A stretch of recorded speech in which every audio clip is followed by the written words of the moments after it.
It's a new year, and what will that new year bring when it comes to the shenanigans on Parliament Hill? Hello, I'm Adrienne Batra. With me is Brian Lilley, who's been covering this from the get go. And there are some new procedures and wranglings, Brian, that the Conservatives are going to try to pull come the first sitting when Parliament returns, but it has to do with a specific committee of Parliament trying to force a confidence motion. What's going on?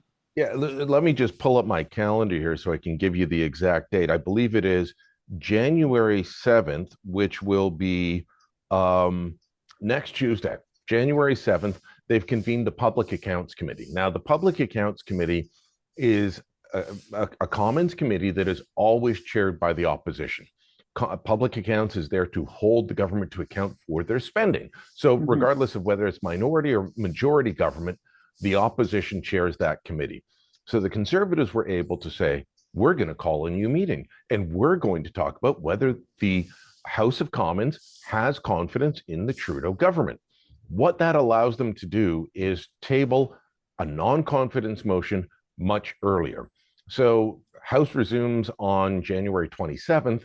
Under the way the rules are written, I think we had calculated a couple of weeks ago that they wouldn't really get an opposition day until the end of February. And then because of the break, they wouldn't vote on it till the week of March 17th. And then you'd get two conservative opposition day non-confidence motions. You'd get a block non-confidence motion. You'd get an NDP one, all in the space of a week. The Conservatives are trying to say, let's speed that up. So they'll hold this committee meeting, try and get a committee report tabled on January 27th, which means the government could be facing a non-confidence motion on January 30th. The big if, will the NDP support it? That's right. Of course, we've seen some splintering there, right? So, with all of that bluster that Jagmeet Singh gave us going into the Christmas holidays, that they will indeed absolutely support a confidence motion. They'll bring forward their own confidence motion. What is the likelihood, based on everything we have Jagmeet Singh saying now publicly, very publicly, and now even in writing, Brian, what's the likelihood of him supporting this motion that will come from the public accounts? And what's the likelihood of the bloc supporting it? I think the bloc will support it. I think the NDP is going to try and find a way to weasel out of this. We've already seen Charlie Angus, an MP who from Timmins, James Bay up in Northern Ontario. He's not running again. He also is in a riding that's going to turn blue. It's been NDP for decades.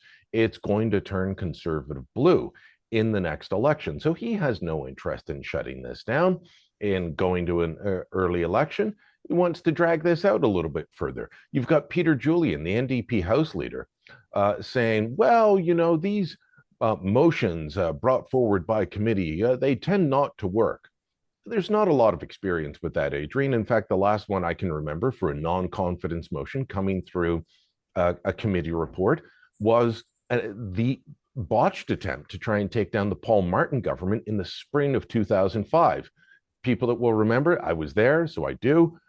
There was a committee report being tabled, and they just added an amendment to that committee report that had nothing to do with confidence in the government.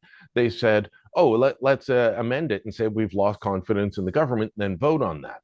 Well, that happened, but then the Martin government ignored it and said it wasn't valid. This will be a specific motion of non-confidence coming from the committee. But you've got Charlie Angus saying he won't vote for that. You've got Peter Julian trying to weasel out of it. You've got Jagmeet Singh with a new campaign style video. So who knows? I mean, they are the wild card. What do I keep telling you and our colleagues on our planning calls as we go through all the different scenarios? If this, if that, if that. I say, if my grandmother had wheels, she'd be a bus. I mean, that's how ridiculous it is at the moment, trying to determine all the multiple outcomes. But right now is probably the best case scenario for defeating the Trudeau government early, if they don't prorogue. But it will all come down to the NDP and whether Jagmeet Singh means what he said after he had voted confidence 8 times, that he's done with Trudeau and the Liberals. But we've heard that before. So he's the boy that cries wolf over and over again. And that's since he ripped up that supply and confidence agreement, how many times he's continued to support Eight, the Trudeau Liberals. eight Let me times. ask you about that other sort of wrench in the system here, and that is prorogation. Walk us through what happens if they return, if this isn't successful, say with public accounts. The House returns January 27th, correct?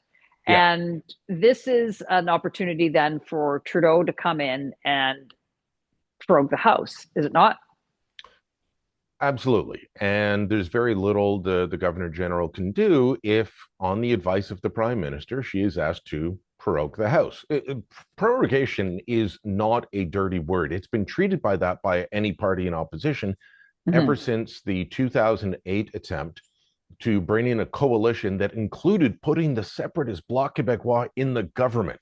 I mean, that's why the public backed Stephen Harper in proroguing the House to avoid a confidence vote that would have put the Bloc in charge of the Canadian federal government.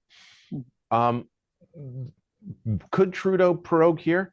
Absolutely. Now, if they make it clear going in and they say, look, we're going to prorogue so that we can have a Liberal leadership race, at that point, the Governor General may be within her rights and her duties to say, no, you can prorogue, but first, we need to see that you have confidence of the House. If they try and prorogue for 4 months so that the Liberals can follow their constitution and have a very long leadership race, I don't think that that would be on. And I think there is grounds for saying no to that.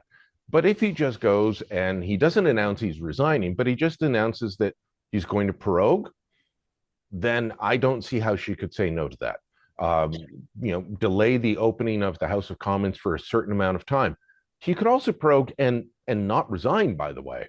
I mean, the possibilities are endless right now. And one action begets another action and a counter reaction. And that's what makes all of this so fascinating and why I keep telling people, stay tuned. Yeah, it's interesting because Canadians are to say they are so desperate for an election would be an understatement. It's just become so palpable.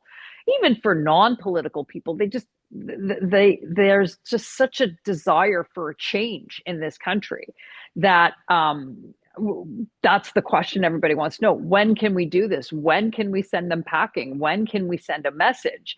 And it's difficult to say, well, it's going to be in January or it's going to be in March. There was a time when we did have set election dates, and so it was a bit more predictive. But with minority governments and being propped up by the NDP, it's become a bit of a mess. But the time frame we were all looking at is October 2025, even though you've noted it could actually go to October 2026. But just within that October 2025 timeframe, is that still a possibility? I don't see how the government survives to that point. Okay. Look, Jagmeet Singh and the NDP could weasel out. Absolutely. They Right. could decide they're going to keep backing this government. But his pension is vested now, right? He's good. His pension is good to go. Yep, as long as an election is not called and held before February 25th, 2025, his pension is vested. So it was essentially vested when the House rose for the Christmas break and he announced, I'm ready to bring down the government. Why was he ready? He had his $2.3 million pension. So, it's all good for him. There are just too many times that Jagmeet Singh and the NDP would have to vote confidence in the Trudeau government to keep them alive until October 2025. You're going to have a budget, of course. You're going to have the money bills that are regularly put forward just to provide the daily needs of the government. It's never really all that dramatic when those come forward. They're pretty pro forma, but you can defeat the government on them. So, we're going to see what happens over the next little while. Them getting to that point, I find very unlikely.